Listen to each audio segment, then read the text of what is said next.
Hello, thanks for tuning in to my official YouTube channel, Reverend MeeLing here, also known as Reverend Susan MeeLing, Lady Dori, Belle, a few other names. I'm going to continue on in reference to quick descriptions in reference to finding the silver lining, the short book, so that way I can explain quite a few other aspects, so that way it's understood in full before going in later on in the morning, because it's technically the morning of the 6th of June 2020. However, I have insomnia, so that is what it is. So I'm gonna let me go and show the page that I'm gonna start on, so that way you can pause that and read that. And yes, I did write, hopefully, Watson stays safe, because oh wow, did he have to deal with a lot in reference to me. And so yeah, not in a bad way, just one of those, So go back. So bridal loop, right? Okay, so bridal loop happened at Graham Central Station. I had shown up with a group of females, and they had been ecstatic to meet these guys who, okay, some of them, they had done some stuff. However, I could see the situation because I grew up in New Jersey and going to New York, and so I knew what certain guys were doing in this particular situation. And so the females that I was there with, which were a part of the stay-at-home moms group, they were just, oh, look, these guys aren't you married? And they were like, yeah, but like, it's not that important. Actually, I would guesstimate your husbands would disagree. I mean,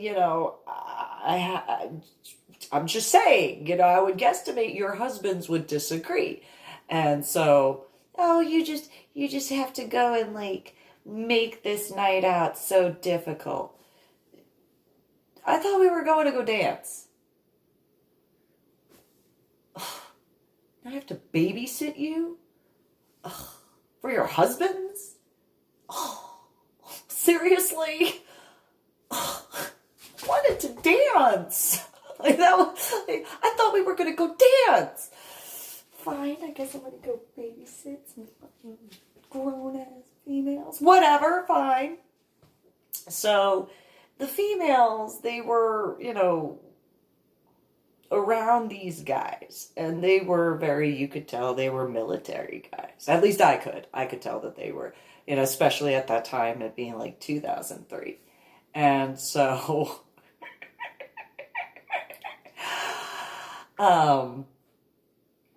I see like the guys going around, and I can see who is, oh, I want that one. It's like, oh, and I didn't have my hair the way it is now. So I just kind of, was there. I mean, I still am just the way I am, just different hair color, hairstyle, and tattoos. I'm still me. Nonetheless, this guy comes over to where I'm at, which was a part of the group, and I look at him, I'm like, don't even bother. And the guy was like, well, I'm gonna let you know something, little boy. And he was just, whoa. And let me tell you something first off, and just by what the situation was. And so, I'm not one of those. They might be, but I'm not one of those. So, your little wingman thing, bye-bye. And so he was just, it's like that. And then I heard the one that the majority of females were, ooh, he's so, oh. And he said something. can't remember what it was he said, but it was one of those, that is not accurate. And the guy, one of the wingmen, he was like, what did you just say? And I said, you guys are military? And he looks at me, he's like, yeah. And he got all, and I'm like, oh, okay. I got a blue ID card. And he goes, oh, okay, never mind. And so he goes over to like the other wing guys and he's like, we got out, like, let's go. Get on the move. And the one guy who was the center of attention, where all the people, oh, you're so big. Oh, let me feel your muscles. Oh, you're so strong. That garbage,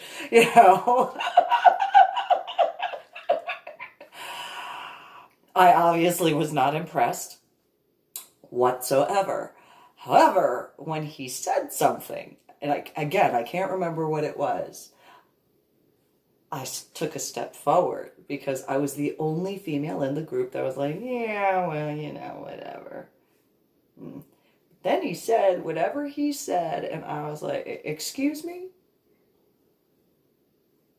Did you just say whatever it was? And he's like, yup, I'm, rawr, look, grr, rawr, rawr, and all that garbage. And then I admitted I was all girly-ish. Like I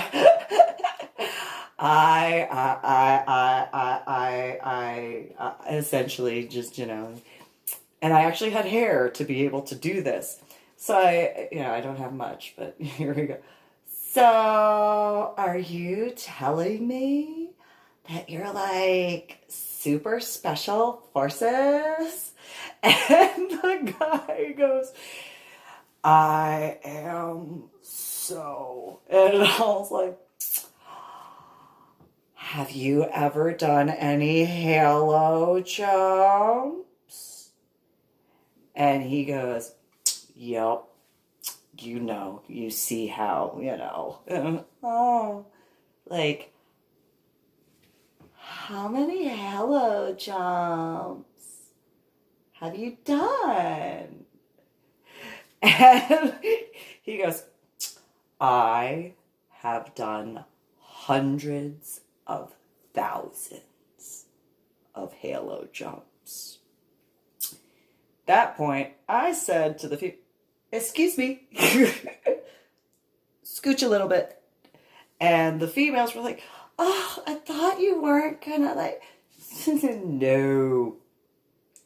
This is now not in any offense to your husbands. Now this is a different level of guys that I'm gonna move. And so the guy goes and he puts his arm around my waist and he's like, oh, I guess we can have some fun. And I look at him and I'm like, yes, you and I are gonna have so much fun. However, how I view fun in this particular situation, which should have been a big old sign, nonetheless, the fun we're gonna have in this situation, I have a feeling I am gonna have a little fairy size more fun than you. And yeah, you are. So and he kept his arm around my waist, like, I'm doing everything to be all composed and like, and oh, you're touching me. That is very dangerous for you. However, I'm gonna, and we'll be all calm-ish. And so the other guys kind of picked up on that, as they had also spoken with the other wing guy, and they're like, and this guy was just, hey, you weren't paying attention to me before. I'm like, yeah, well, you know, that was like until you said whatever it was. And he was like, yeah, so that's really impressive, right? And he looks over at his wing guys and he's like, and I was just like, ooh, this is gonna be like so much fun. I don't think you even understand. And the guy was like, oh, I'm about to show you how much fun it's gonna be.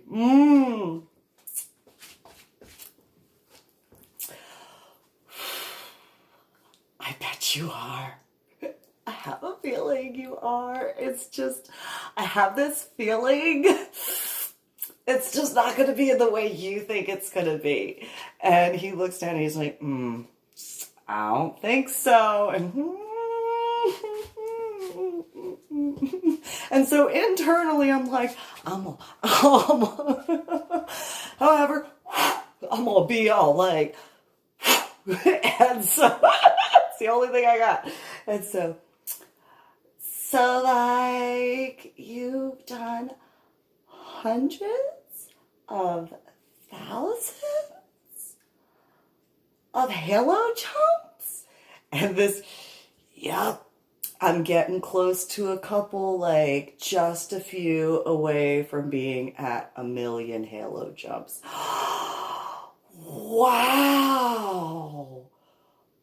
1,000,000? I mean, I don't think I can count that high. Like, how do you keep record of like 1,000,000 hello jumps? And this guy is like, you know, I mean, it's all in the look at that. And I'm just like, yeah, that's so special. So like, I have a question. And he, pulls me closer to like,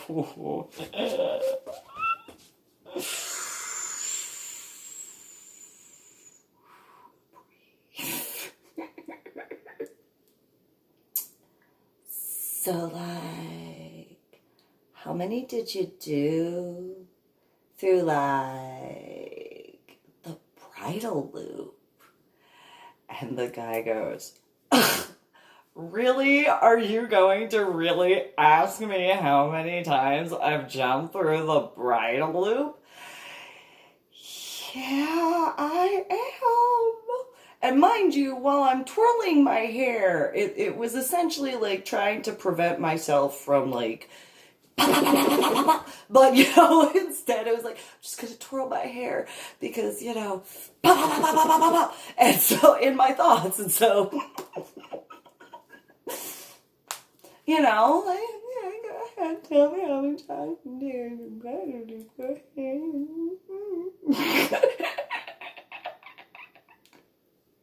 The guy goes, I mean, mind you, his friends are like, like, they're just, please, like, let's go. And the females, they're just, Susan, you are such an attention hog. You don't even know. Because that's not it. I'm saving you and your husbands at this point. And not even going into right now. And my thoughts. And so shut up. So, halo jumper, whatever. So, more than half of my dives out of an airplane. Over half of them were halo jump missions that went through that bridal loop. Wow. So like, what's half of almost 1,000,000? And why did your like demeanor just changed? Well, I need you to answer that first. And he just, I kind of feel like I should be scared. You are correct. Continue. And so he's just,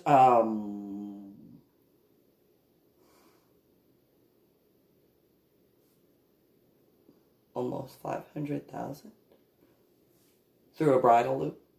Yep. You want to retract that statement that you just made?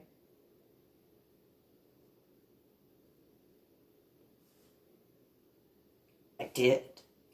Oh, now you want to get an attitude. What would you know? You're just a girl. I'm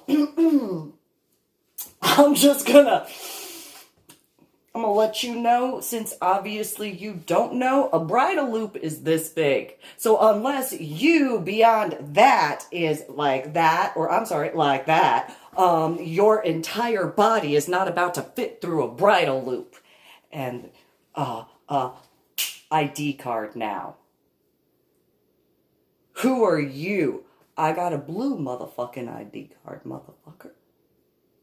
So, I was stationed over at Fort Sam Houston.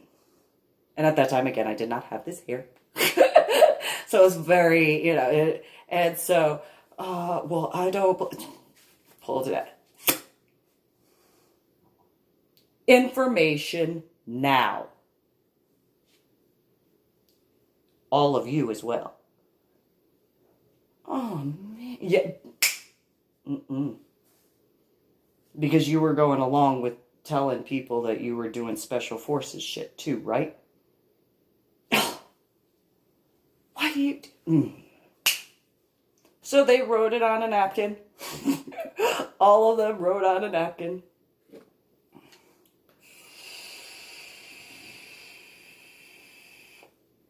Get the napkin. Have fun this weekend. You might be speaking with your commander when formation is on Monday. And they were just, No.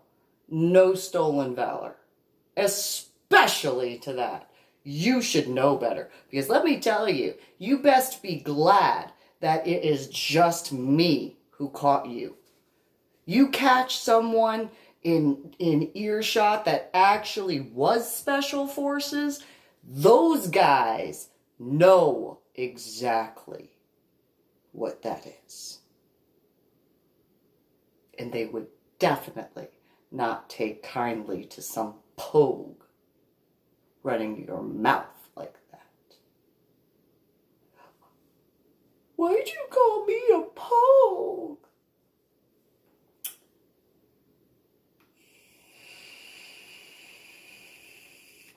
Are you special forces? No.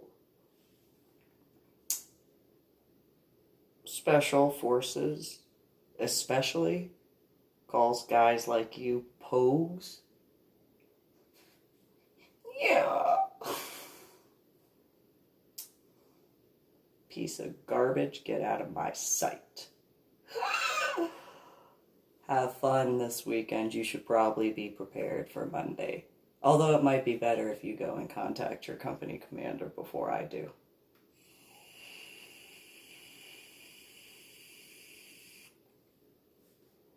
They run off. I didn't see them in the club the rest of the night.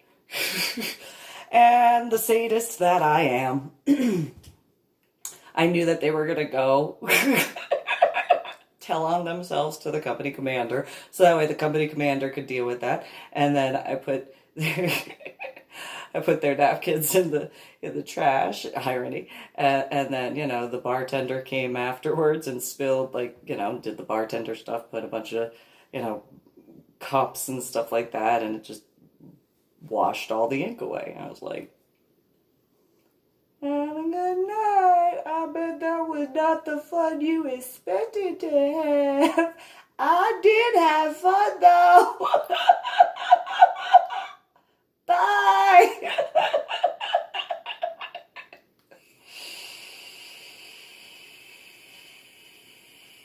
watched them run out that door towards the front after the little U section. It was fantastic. It was phenomenal. So awesome. It's greatness.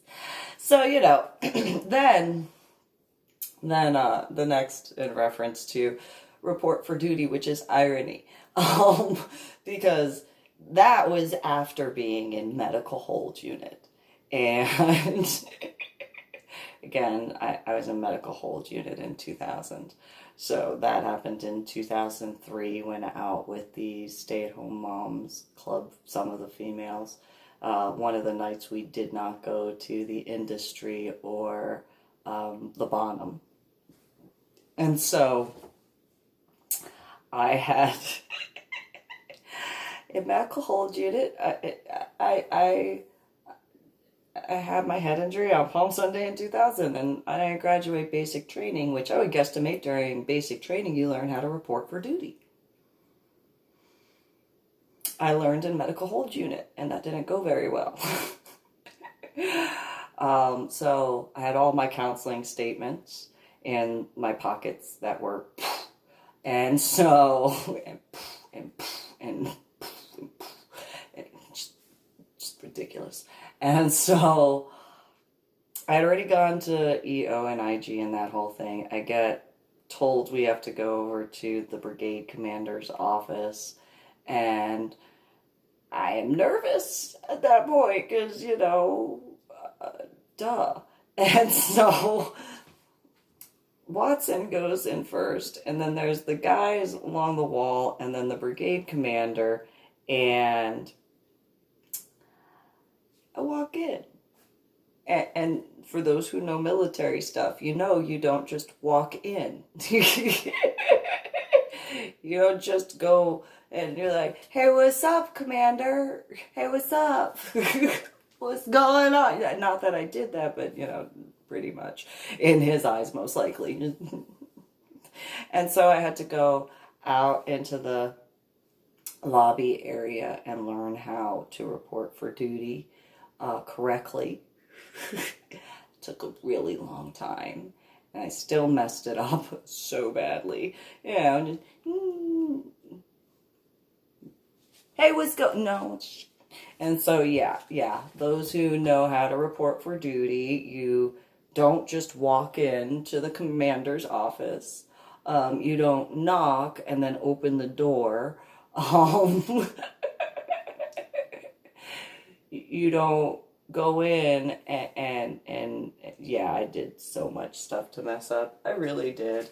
I did. He got so tired of it, though. He did. He got so tired of it. Like after an hour, he was just like, oh, just get in here. Just get in here and tell me what you did wrong. Okay. Okay, what? Okay.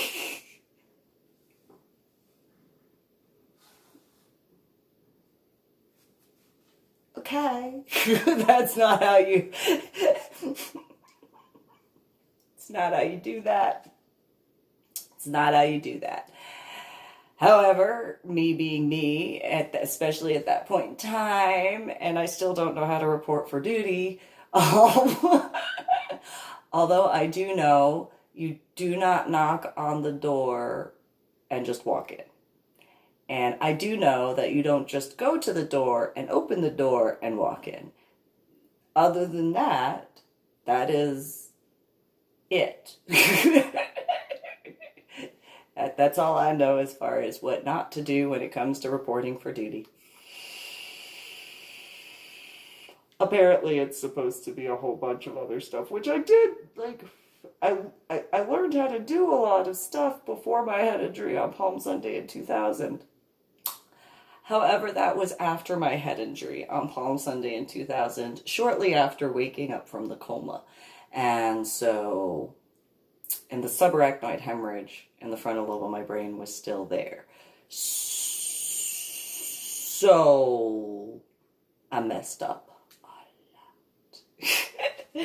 So getting on to the aspects of golf in that regard. So the aspects of my now dead ex-husband's military funeral, that whole thing, was what it was.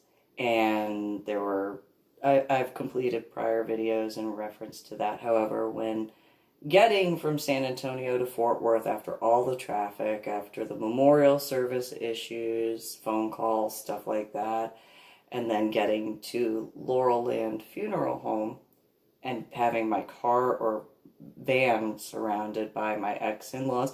Oh, the Chief Warrant Officer 3 won't speak with us. Yeah, because you're not the executrix. I am. So, and yeah, duh.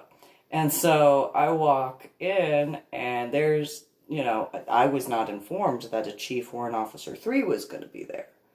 So I walk in and the first thing I see is the 3 squares, and I was like, well, don't you have a more important golf game to be at than this particular thing right here now, don't you? And he was, what? You are a Chief Warrant Officer 3. There are 4 ranks total of the Chief Warrant Officer before, of the Army. And so you are a Chief Warrant Officer 3. Do you not have a more important golf game to be at? What is going on that you are at an E5 funeral? What occurred that you are here? Chief Warrant Officer 3, can I be with you in the office? Sure, no problem. And so that was where I learned about my now dead ex-husband stealing valor. Had the picture that Susie Marie Nichols Lopez had sent to the Army, because I was not asked for that. I had handed pictures in to the E7, who was in my house. That was not the picture that I had given.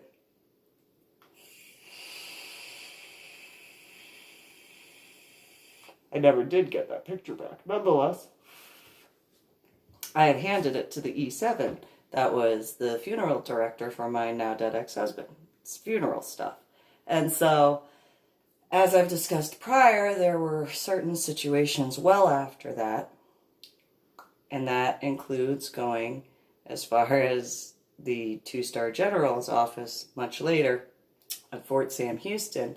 Nonetheless, the higher the rank that I was introduced to, and for those who are civilians that don't necessarily understand this, go look up enlisted rank.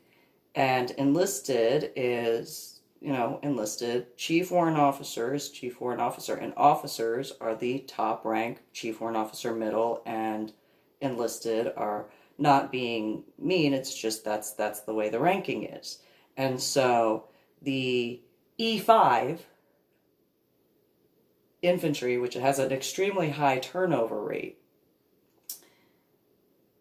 usually all across the board, unless you are a certain officer rank, it is an E7 who is in charge of the funerals for the directing and stuff. Seldomly is it somebody higher ranking. Sometimes it is a first or second lieutenant for like higher ranking officers. However, for an E5, no, that's not a normal thing. I technically shouldn't know that. Nonetheless, it is what it is. And so those who understand military stuff, and E7, that was direct ordered not to attend the E5 funeral because a Chief Warrant Officer 3 was taking over the funeral direction. There was one captain, which was the company commander of Warrior Transition Unit. There was one major, which was part of the brigade of the Warrior Transition Unit. There was a couple of lieutenant colonels that were there. and then there were a whole bunch of colonels, and then several 1-stars, and several 2-stars. And after that, it was one of those, okay, there's so many, like, they don't have better golf games to be at. Which I understand now, there are certain aspects in that regard of what occurred because of the stolen valor. Realistically. By that time that my now dead ex-husband had died, and at the funeral, he had been complaining because the colonel over in Iraq refused to give him, as he said, another Purple Heart. And I had asked, what is it that you did that would get you a Purple Heart? And he brought up how he had gotten a bunch. Well, looking at Grandpa Nichols' stuff, he had 3 Purple Hearts from his time in Vietnam.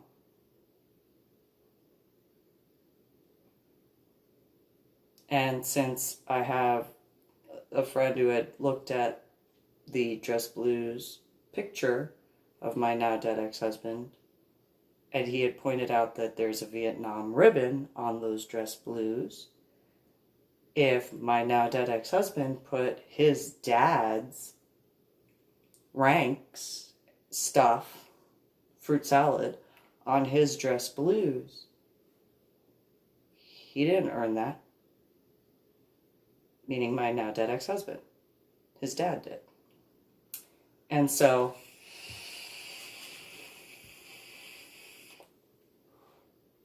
at the actual funeral, the 2 different 2-star generals presented the Bronze Star to me in reference to my now dead ex-husband, as well as to my ex-in-laws in reference to my dead ex-husband. When it was presented to me for what he supposedly did, I had asked why. Because I knew that he had already lied in reference to being called in on IRR and then trying to tell the army where he was going to be stationed and what rank he was going to be. Knew that was a lie. You're not going to tell the army that. Among several other aspects that he refused to acknowledge were reality. And so, not forgetting the aspects also in regards to so many different things. He had gotten yelled at in Halloween trick-or-treating time because he was not wearing certain things by one of the neighbors who lived in San Antonio in the neighborhood where my house was, that yelled at him, and he was upset that I didn't defend him. He had put in, my now dead ex-husband had put 3 meat tags on top of his that he didn't want to get blacked out. That he did not see what I saw. He did not see the dangers that could have genuinely come from that. And he didn't care. And so all these different things, it's one of those, why are you giving me a Bronze Star for my now dead ex-husband? What is it that he actually did? And while that probably came across as very crass and kind of stereotypical ex-wife in certain regards, at the exact same time, knowing all these different things, there's one of those, why? That doesn't make sense. That does not make sense at all. And while, yeah, I acknowledge I got called a royal fucking cunt as I went up the chain of command to my face in the 2-star general's office on Fort Sam Houston at Brooke Army Medical Center, although now it's known as San Antonio Medical Center of Joint Base San Antonio. Nonetheless, I got called that to my face. And it was, well, thank you, General. I really, what is somebody going to call me that would be offensive, and I'd have to actually respect them. And, and it wasn't, and yes, I did write about that. In regards to that, I didn't bring it up at the time in a bigger aspect, not because I didn't care. It was one of those, I understood why he was upset. I understood it. I understood that he didn't fully comprehend certain aspects either. And so it was one of those, well, I can at least smile about that, because it is not every day that a civilian gets to be called that. In that regard. Now, I'm going to end this particular video, official, on this particular point before going on into the next one. In this aspect, which the 2-star general in his office in uniform, all that stuff, had called me a royal fucking cunt.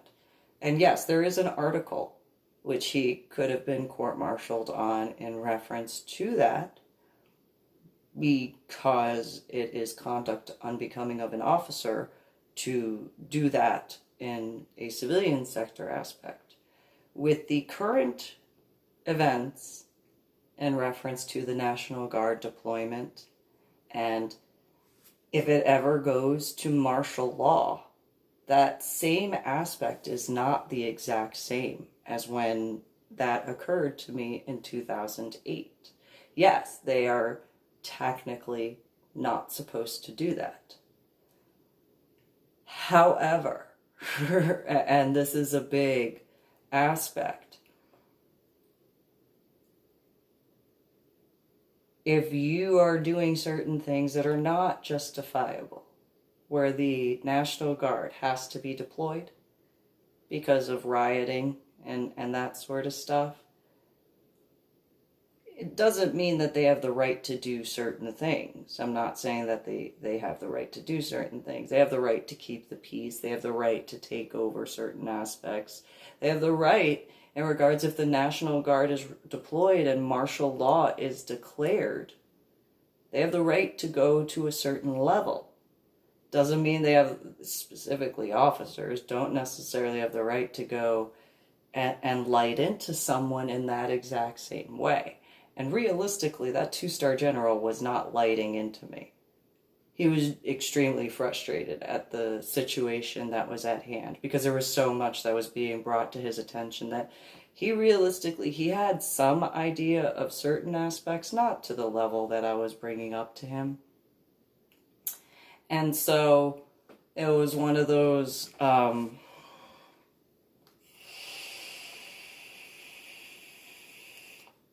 I still respected not just him, not just his uniform, and not just his rank, by the way. I respected the fact that I understood that there was a lot going on, and that he had no idea in certain references in other ways, because he had not had that brought to his attention. Usually, a lot of times, certain things are not as well known. It's usually more well known in one level, whether it's the enlistment level or the chief warrant officer level or lower ranking officers. Higher ranking officers, they don't necessarily have that knowledge. They have that, I could see that happening, but not that direct knowledge and understanding. Not usually. There are some who do. There are plenty who actually do. However, I was not fazed by that. I was not offended either. I had been called many names well before that 2-star general had called me that. And I'm not saying that it was right. I'm not. What I am saying is I understood it. Understood why.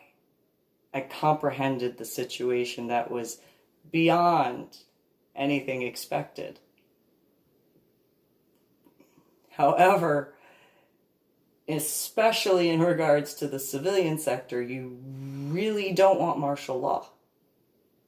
You really truthfully do not want martial law. if you push certain things to that level, ask the people who survived Hurricane Katrina how long it took to have that aspect recede as far as martial law is concerned in the state of Louisiana, but specifically in certain locations. And don't think it was just Louisiana, by the way. You got to keep into consideration Mississippi, Georgia, and if I'm not mistaken, parts of Alabama that did actually have to have that martial law to a certain extent because the National Guard had to be called in. The National Guard is specifically supposed to be in a state of emergency. If it is not able to have a peaceful aspect, then that is when martial law comes in. I highly recommend having a different view. I haven't lived through martial law personally, but I know that there are plenty of those who have. And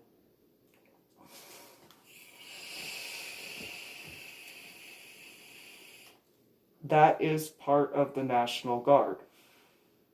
The National Guard, there is a nickname in the military for National Guard. They are called the Nasty Guard.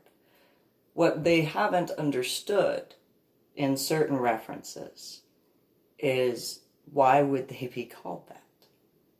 Well, because if in the United States of America and you got active duty reservists who are doing overseas stuff or even stuff on U.S. soil, when the nastiest, worst stuff comes out, that is who is put on the front line in the United States of America. And if you think, as civilians, that certain things, which there are plenty of things that are just, there's no denying in that regard. However, if you think that certain individuals are rude, crude, and socially unacceptable, look up martial law. And the rude, crude, and socially unacceptable stuff that you claim hurts your feelings because of words. The guys from the National Guard are not going to care about your feelings if it has to do with a national state of emergency. And there have been situations which National Guard has been deployed in the United States of America, but it is not in the local area that they are deployed to because they know people in the state. And so you can't get that leniency. There is that unbiased all the way across the board. I highly recommend, as far as the stuff going on in this current era, to reevaluate. Because if it winds up being a national state of emergency because of all of the different locations of rioting, protesting one thing, rioting, whole other ball of wax. They are trained soldiers. Some of those National Guard guys have been deployed overseas. They have seen certain things and have had to do certain things. If they have to, they will.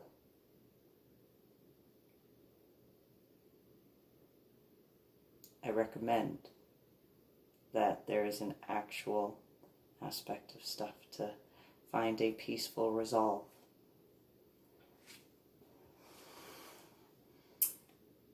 Just saying.